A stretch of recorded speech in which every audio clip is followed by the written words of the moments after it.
On behalf, I'd like to present this Pinnacle Award to you, and may you enjoy it, treasure it, because you're so special.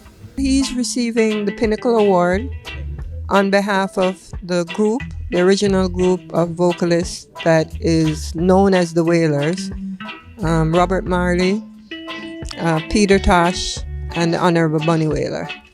So he has livicated his future awards as Bunny Wailer to the Wailers. We are celebrating next year the 50th anniversary of the Soul Rebels, Soul Revolution album, which led right into Catch a Fire and Burning.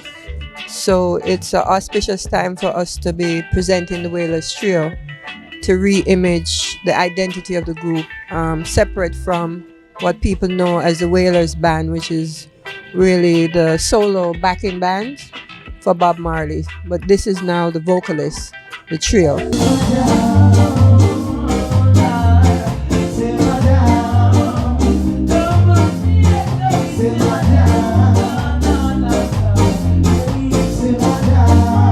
Come chat with me.